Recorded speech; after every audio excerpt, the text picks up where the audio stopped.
We're cutting you loose. Your company card is canceled. Figure out how to get home yourself, loser.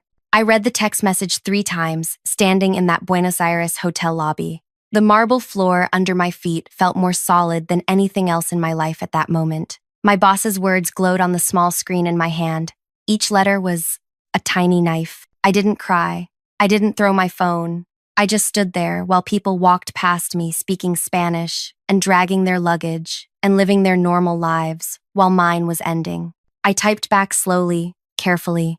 Thank you for letting me know. Then I sat down on a cushioned bench near the entrance and tried to remember how to breathe. Let me go back. Let me tell you how I ended up here, thousands of miles from home, holding $40 in my wallet and a text message that basically said I was worthless. My name is Rhea. I'm 32 years old. I have a 6-year-old daughter named Ivy, who still sleeps with the stuffed rabbit I gave her when she was born. Her father left when she was 2 months old, said he wasn't ready to be a parent, so it's just been us, me and Ivy, against everything. I started working at Belmar Goods 4 years ago. They made luxury handbags, the kind that cost more than my monthly rent. I wasn't a designer or anything fancy. I was a buyer coordinator. That meant I found people who could supply the materials we needed: leather, hardware, fabric, anything the designers asked for. The job paid enough to keep us fed and housed, not much more. But I was good at it, really good. I could talk to suppliers in different countries and make them understand what we needed. I learned bits of different languages. I asked about their families. I remembered their children's names. That's how you build trust. My boss was a man named Graydon, 46 years old, always wore expensive watches, always smelled like cologne that probably cost more than my weekly groceries. He got promoted to head of our whole division 3 years ago. I don't know how. He barely understood what we actually did. Graydon liked to remind me where I came from. You're lucky to work here, he'd say when I asked for a day off to take Ivy to the doctor. There are hundreds of people who'd take your place tomorrow. I'd smile and say, I know, thank you. What else could I say? I needed that job. Ivy needed food and clothes and school supplies. So I swallowed everything, every insult, every dismissal, every joke he made about how I talked or how I dressed or how I didn't understand business the way he did. 2 months ago, Graydon called me into his office. We have a problem, he said. Our leather supplier in Argentina, the one who provides everything for our spring line, they're threatening to walk away. Why? I asked. How should I know? You're the one who talks to these people. He said it like I was a translator, not someone who actually negotiated terms and built relationships. I'll reach out to them, I said. I contacted the supplier that afternoon. His name was Eduardo. He ran a family business outside Buenos Aires. 3 generations making the finest leather I'd ever touched. Soft, but strong, beautiful. Eduardo was frustrated. Your company treats us like we are machines, he told me during our conversation. Last month, they wanted to pay us less. This month, they want faster delivery. They never ask if we can do this. They just demand. I understand, I said. Let me see what I can work out. I spent the next week putting together a proposal. Better payment terms, realistic delivery schedules, a guarantee of consistent orders so Eduardo could plan ahead. Things that made sense for both sides.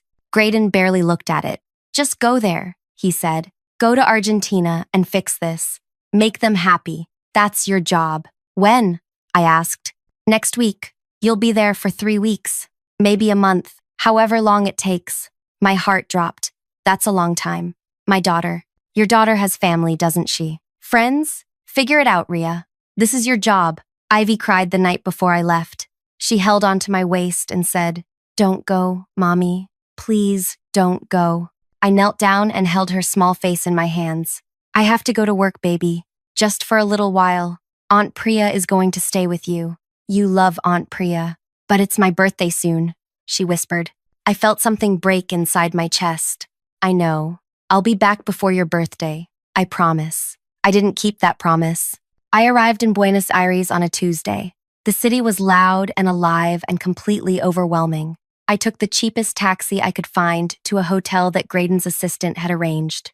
It was fine. A little worn, but clean. I met Eduardo the next day at his workshop. It wasn't in the city. I had to take a bus for almost an hour to reach it. The building was old, but well kept. Inside, workers were stretching and treating leather. The smell was sharp and earthy. Eduardo was 63 years old with gray hair and strong hands. His wife, Lucia, managed the administrative side. She brought me tea and pastries while we talked. "Tell me what you need," Eduardo said. "I need you to keep working with us," I said honestly. "But I also need you to tell me what's not working for you." We talked for hours that first day. About prices, about schedules, about respect. That last word kept coming up. Respect. "Your boss," Eduardo said carefully. "He speaks to us like we are nothing, like our work means nothing." "I know," I said quietly. "He speaks to me the same way." Eduardo's wife looked at me with something like sympathy. "Then, why do you stay?" "Because I have a daughter to feed," I said. She nodded. She understood. Over the next 2 weeks, I built something with Eduardo and his family. Not just an agreement, a real relationship. We negotiated terms that worked for everyone. I explained what the company needed. He explained what his workers could actually do. We found middle ground. Eduardo started insisting on something unusual. "I want you to be the person we deal with," he said. "Not your boss. Not anyone else. You." "I'm not in charge," I said. "I'm just the coordinator." "Then we make you in charge of this arrangement," he said firmly. "Every agreement goes through you. Every change must be approved by you. Otherwise, we don't work with Belmar anymore." I didn't understand why at the time. I thought maybe he just liked working with me better than Graydon. Later, I realized he saw something I didn't see yet. He saw that Graydon was using me, taking my work and pretending it was his, and Eduardo wanted to protect what we were building together. Back home, Graydon would message me at odd hours. "Where are we with the contract? When is it signed? What's taking so long?" I'd explain that building trust takes time, that rushing would ruin everything. He'd respond with things like, "I don't need excuses. I need results."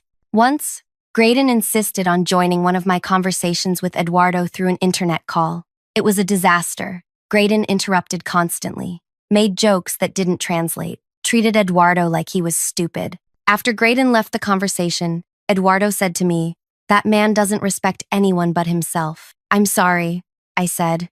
"Don't apologize for him," Eduardo said. "You are not him." Ivy's birthday came and went. I sent her presents. I made a video message singing happy birthday. My sister Priya told me. Ivy cried when she opened them. "She just wants you home, Rhea," Priya said. "I know," I whispered. Soon. Finally, after 3 weeks, we had everything ready. A full agreement, terms that made sense. A partnership that would bring Belmar Goods $12 million worth of materials over 2 years. Enough leather to fill their spring collection and beyond. Eduardo's family would benefit. The company would benefit. Everyone would win. The signing was scheduled for a Thursday morning. Eduardo wanted to do it properly. With his whole family present, he treated it like it meant something. I was proud of what I'd built. Genuinely proud. For once in my life, I felt like I'd done something that mattered. Something bigger than just surviving. That Wednesday evening, I was in the hotel lobby checking if I had everything ready for the next day when my phone buzzed. The message from Graydon appeared. "We're cutting you loose. Your company card is canceled. Figure out how to get home yourself, loser." I stopped breathing. I read it again, then again. No explanation, no warning, just those words. I checked my card. He wasn't lying. It had been canceled. I had $40 in my wallet. My return flight was booked for next week, using the company's travel account. I didn't know if that was canceled too. I was stranded, in a foreign country, after 3 weeks of work, after giving up my daughter's birthday, after eating cheap street food to save the company money, after sleeping in bargain hotels and taking buses and doing everything they asked. And Graydon called me a loser. My fingers moved on their own. "Thank you for letting me know." I didn't know what else to say. My mind was blank, empty. Before I continue further, I want to say thank you for listening to my story. I know these things are hard to hear. Sometimes they're hard to tell. But I appreciate you being here, wherever you are in the world right now, whether you're driving, or cleaning, or just sitting somewhere quiet. Thank you. Now, back to the story. I sat on that bench for maybe an hour, maybe more. People walked past. The hotel staff glanced at me sometimes, but didn't say anything. I kept thinking about Ivy. How would I get home to her? Would I have to ask my sister to wire me money? The humiliation of that felt almost as bad as the text message itself. Then something shifted inside me. Not anger exactly, Something colder, clearer. I looked at my bag. Inside was a folder with the unsigned agreement, the one worth $12 million, the one that would save Belmar's entire spring season, the one Eduardo refused to sign with anyone except me. I stood up. I walked out of that hotel. I found my way to the bus stop, and I rode back to Eduardo's workshop one last time. It was dark by the time I reached the workshop. The lights were still on inside. Eduardo and Lucia were finishing up paperwork for the next day's signing. They looked surprised when I walked in. "Rhea," Eduardo said, "is everything all right? You look—" "They fired me," I said. The words came out flat. "Matter of fact, my boss. He sent a message this evening, said they're cutting me loose. He canceled my company card, told me to find my own way home." Lucia's hand went to her mouth. Eduardo's face went hard. "After everything?" he said quietly. "After 3 weeks? After you worked so hard?" "Yes." "Where are you staying tonight?" "The hotel. I have enough cash for maybe 2 more nights. Then I'll figure something out." Eduardo exchanged a look with his wife. They had one of those conversations married people can have without speaking. Then he turned back to me. "The signing tomorrow," he said. "What do you want to do?" That was when I realized something. Eduardo wasn't asking if the signing would happen. He was asking what I wanted to happen. "What do you mean?" I asked. "This agreement," he said, gesturing to the papers on the workbench. "It's written with your name. You are the contact person. You are the one who approves everything. The company must deal with you to get our leather. That's what we negotiated. But I don't work there anymore." "Exactly," Eduardo said. "So, why would I sign with them?" The weight of what he was saying hit me slowly. The agreement wasn't just about me being a contact person. It was legally binding. Eduardo had insisted on language that made me the required point person for the entire partnership. Without me, there was no deal. "They'll send someone else," I said. "They'll try to renegotiate." "Let them try," Eduardo said. "I won't speak to them. My family won't speak to them. We built this relationship with you, not with that man who disrespects us. You." "But what about the other company?" I asked. "The one that contacted you last month?" Eduardo smiled. It wasn't a happy smile. It was something else. Something sharp. Aurora Lux. "Yes. They've been calling us for almost a year, offering better prices, better terms. We always said no because we had an understanding with Belmar. But now," he shrugged. "Now Belmar has broken that understanding." "You'd really walk away from $12 million? I asked. "The money isn't walking away," Lucia said gently. "It's just walking to someone else, someone who treats people properly."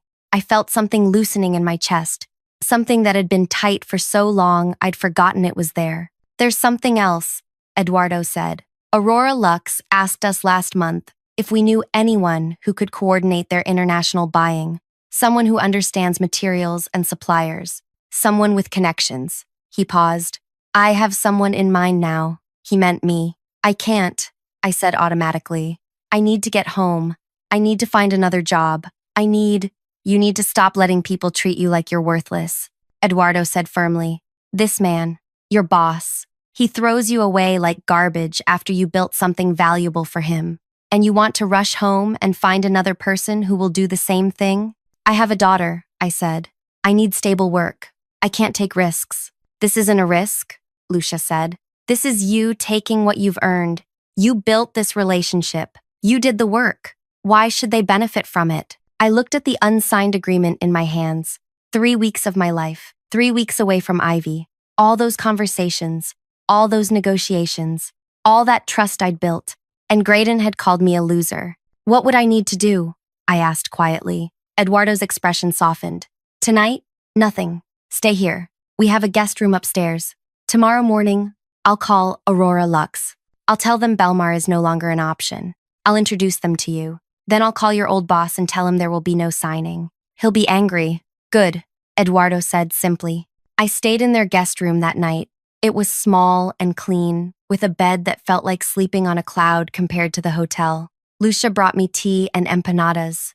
She sat with me while I ate.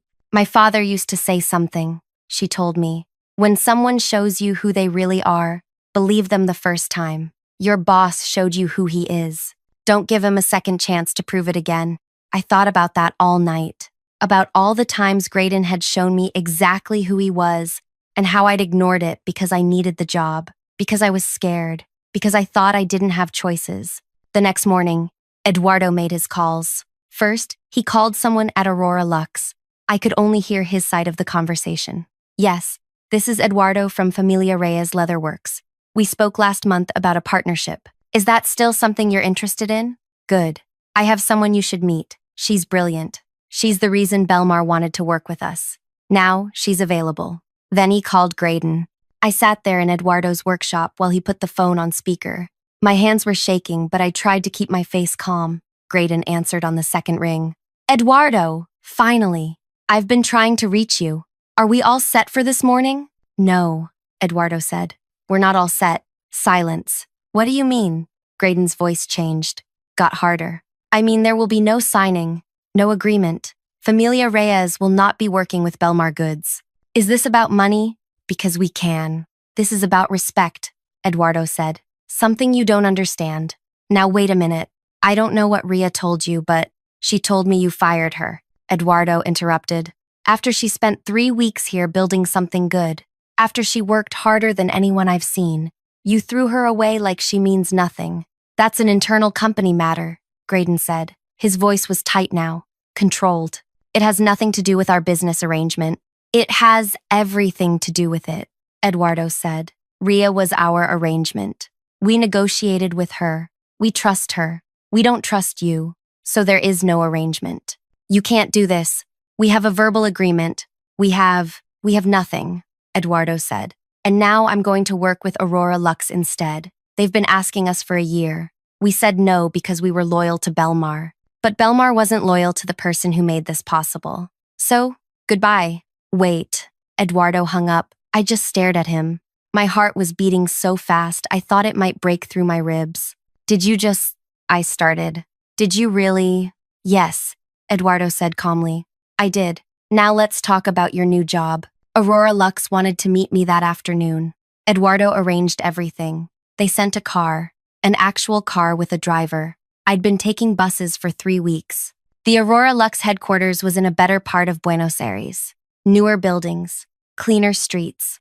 I felt out of place walking in there wearing the same clothes I'd been rotating for weeks. The person who met me was a woman named Isla. She was maybe 45, sharp suit, kind eyes. Eduardo speaks very highly of you, she said after we shook hands. Tell me about yourself, I told her. Not the professional version, the real version. About Ivy, about working at Belmar, about building relationships with suppliers, because I actually cared about people, about being stranded here yesterday. And yet you're here today, Isla said. Not on a plane home. Why? Because Eduardo made me realize something, I said. I'm good at what I do. Really good. And I'm tired of people who don't see that. Isla smiled. Eduardo said you negotiated a $12 million agreement. Is that accurate? Yes. Can you do that again? For us? Yes, I said. And I meant it. Then let's talk about what you need.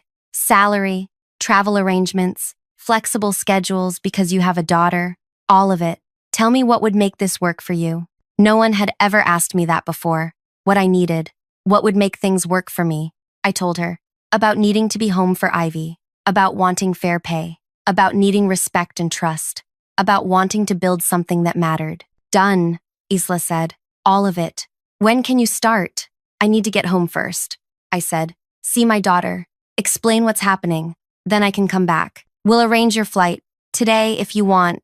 When you're ready to return, we'll cover everything. Housing, transportation, whatever you need. I left that meeting feeling like I'd stepped into someone else's life. Someone who got treated like they mattered. My phone started ringing that evening. Graydon.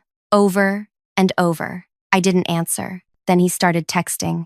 What did you tell Eduardo? You sabotaged us. This is illegal. You'll hear from our lawyers. You're destroying the company. How can you be so selfish? I deleted each message without reading them fully. Then he tried a different approach. Rhea, please, let's talk about this. Maybe I was too harsh yesterday. We can work something out. Come back and we'll fix this. I blocked his number. The next morning, Eduardo drove me to the airport himself. He'd paid for my ticket, wouldn't let me refuse. You earned this, he said at the departure gate. You earned respect. You earned trust. You earned a good job. Don't let anyone tell you otherwise. Thank you, I said. It felt insufficient. Those 2 words couldn't hold everything I was feeling. Go see your daughter, he smiled. Then come back and help us build something better. The flight home was the longest 13 hours of my life. I kept thinking about Ivy, about holding her, about explaining why I'd been gone for her birthday, about telling her things were going to be different now. Priya picked me up from the airport, one look at my face, and she asked, "What happened?" I told her everything in the car. She kept glancing at me while driving, like she was checking if I was real. "So she said slowly, "you just walked away? And now you have a better job?" "I didn't walk away," I said. "They threw me away. I just made sure they couldn't benefit from the pieces." Ivy was asleep when I got home. I went to her room and sat on the edge of her bed. She looked so small, so peaceful. I brushed hair from her face and she stirred. "Mommy?" Her eyes opened, then went wide. "Mommy?" She threw her arms around my neck, and I held her tight enough that she squeaked. "You're home," she said into my shoulder. "I'm home, baby, and I'm never going to be away that long again. I promise." "You promised you'd be back for my birthday," she said quietly. "I know. I'm sorry. I broke that promise, but I'm going to keep this one." She pulled back and looked at my face.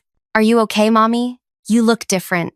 "I'm better than okay," I said. "Everything's going to be better now." That weekend, Belmar Goods tried to reach me through other channels. Someone from their administrative department sent me a message. "Graydon would like to speak with you about reconsidering your position. We're prepared to offer increased compensation." I wrote back, "I don't have a position to reconsider. I was fired, via text message, while stranded overseas. Please don't contact me again." They tried twice more. Different people. Same message. I ignored them all. 2 weeks later, I was back in Buenos Aires. This time, Aurora Lux arranged everything. A decent apartment near the workshop, a rental car so I wouldn't need buses, a schedule that let me fly home every 2 weeks to see Ivy. Isla met me on my first day. "Welcome back," she said. "Ready to build something?" "Yes," I said. The work was similar to what I'd done before, finding suppliers, negotiating terms, building relationships. But everything else was different. When I had ideas, people listened. When I needed time off, nobody made me feel guilty. When I did good work, they acknowledged it. I helped Aurora Lux secure not just leather from Eduardo's family, but silk from suppliers in Thailand, hardware from craftspeople in India, fabric from weavers in Peru. Each connection I made was treated like it mattered, because it did. Ivy adjusted better than I expected. "Aunt Priya says you have a big, important job now," she told me during one of my trips home. "Is that true?" "It's important to me," I said. "But you're more important. That's why I come home so much." "I like that you come home," she said simply. "And I like when you bring me those cookies from the airplane." 3 months after I started working with Aurora Lux, their spring collection launched. Every piece was made with materials I'd sourced. The handbags were beautiful, elegant, the kind of quality that makes people stop and stare. They sold out in 2 weeks. Fashion writers started calling it the collection of the year. Aurora Lux became the name everyone was talking about. Orders flooded in from stores that had never carried their products before. Isla called me into her office after the numbers came in. "Do you know what you've done?" she asked. "I just did my job," I said. "You built us an empire," she said. "These relationships you've created, these suppliers who trust us because they trust you. That's not just a job, that's something rare." She offered me a promotion, international sourcing director, more money than I'd ever imagined making, full benefits, a guarantee that I could work remotely from home 3 weeks out of every month. "Yes," I said before she could finish explaining. "Yes, to all of it." That evening, I called Eduardo to share the news. He laughed so loudly I had to hold the phone away from my ear. "I knew it," he said. "I told Lucia. That woman is going to change everything. And look at you now. I couldn't have done it without you," I said. "You did it yourself," he corrected gently. "I just gave you a chance to show what you could do. You did the rest." Meanwhile, Belmar Goods was collapsing. I didn't seek out this information. I didn't go looking for satisfaction. But news travels in small industries. People talk, suppliers share stories. I heard things. Without Eduardo's leather, Belmar couldn't fulfill their spring orders. They tried finding other suppliers, but nobody could match the quality. The handbags they produced were inferior. Retailers started returning them. Customers complained. Stores that had committed to carrying Belmar's spring line canceled their orders. Some demanded refunds for the poor quality products they'd already received. The company's reputation tanked. Fashion blogs that had praised them for years started writing critical pieces. "What happened to Belmar goods?" one headline asked. "From luxury leader to disappointing disaster." Financially, they were bleeding. The spring collection was supposed to bring in $30 million. Instead, it brought in losses, returns, angry partners, legal threats from retailers who felt cheated. Graydon tried to save himself. He fired other people on his team, restructured the division, made promises about fixing everything, but the damage was done. I heard through someone who still worked there that he'd tried to contact Eduardo again, offered more money, better terms, practically begged.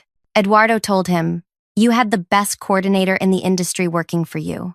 You called her a loser and left her stranded overseas. Why would I trust anything you say?" 6 months after that text message in the hotel lobby, Belmar Goods filed for protection from their debts. Their parent company sold them off in pieces. The handbag division shut down completely. Graydon lost his job, no surprise there. But what happened next was harder to track. Some people said he tried to find work at other fashion companies.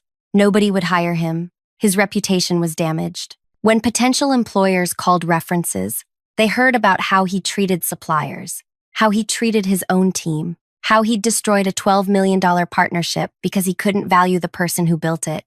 Last I heard, he was working at some small, struggling brand nobody had heard of, making a fraction of his old salary, living in a smaller apartment, driving an older car. I didn't celebrate when I heard this. I didn't feel victorious.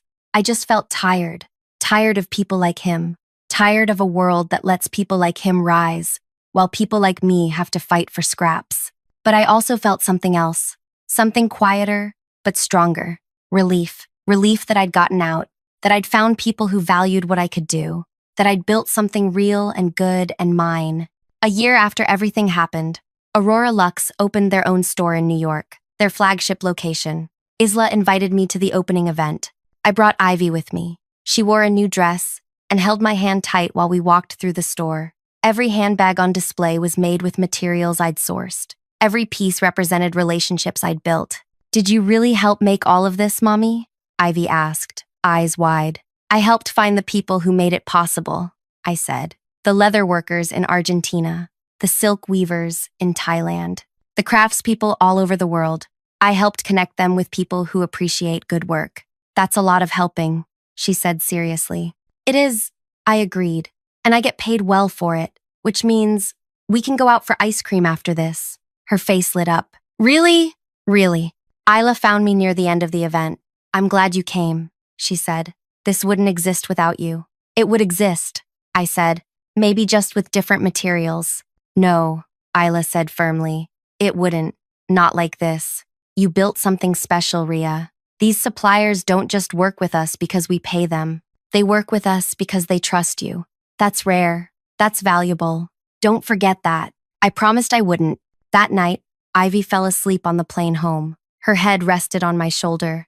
I looked at her peaceful face and thought about everything that had changed. A year ago, I was standing in a hotel lobby in Buenos Aires, reading a text message that called me a loser. Stranded, scared, $40 in my wallet, and no idea how to get home. Now I had a job that valued me, suppliers around the world who respected me, enough money to give Ivy the life she deserved, and most importantly, the knowledge that I'd never let anyone treat me that way again. Did I destroy Belmar Goods? No. Graydon did that himself when he decided I was worthless, when he threw away the person who'd built something valuable for his company, when he chose cruelty over common sense. I just refused to save him from his own choices. Sometimes people ask me if I feel guilty, if I wonder whether I should have handled things differently, whether I should have signed that agreement anyway and just moved on with my life. The answer is no. I don't feel guilty for valuing myself, for refusing to let someone benefit from work they didn't appreciate, for walking away from people who treated me like I was disposable. Eduardo taught me something important in that workshop. He said, "When someone throws you away, don't climb back into their trash bin. Walk away and let them realize what they've lost." That's what I did. I walked away, and I built something better. Ivy is 8 years old now. She knows the story. Not all of it. I've saved some of the harder parts for when she's older, but she knows her mother was treated badly once, that she was stranded far from home, that she found a way to turn something terrible into something good. You're brave, Mommy, she told me last week. I'm not brave, I said. I was just tired of being treated badly. That's what brave means, she said with the confidence only an 8-year-old can have, being scared but doing it anyway. Maybe she's right. Maybe choosing yourself when everyone else wants you to choose them is the bravest thing you can do. I still work with Aurora Lux, still travel to meet suppliers, still build relationships that matter. Eduardo and Lucia are like family now. Ivy calls them Grandpa Eduardo and Grandma Lucia, even though we're not related. Last month, Eduardo retired, passed the business to his son. At the retirement celebration, he pulled me aside. You know what I'm proudest of? He asked. Building such a successful business? I guessed. No, he said. I'm proud that I recognized your worth when your own boss couldn't see it. I'm proud that I gave you a chance, and I'm proud of everything you've become. Thank you, I whispered. For everything. Thank yourself, he said. You did the work. You had the courage. I just opened a door. You walked through it. So that's my story. That's what happened when my boss left me stranded overseas and canceled my company card and called me a loser. I didn't get what people might call typical revenge. I didn't destroy him directly. I didn't sabotage anything. I just stopped helping. I stopped building for someone who didn't value what I built, and I let nature take its course. Sometimes the best revenge isn't destruction. It's refusing to save someone from themselves. Sometimes the best revenge is choosing yourself. Thank you for listening all the way through. If this story meant something to you, if it reminded you that your work matters and you deserve respect, then please do me a favor. Hit that like button. Leave a comment telling me where you're listening from and what part of this story hit you hardest. And subscribe if you want to hear more stories about people who chose themselves when the world wanted them to disappear. Your support means everything. Thank you for being here.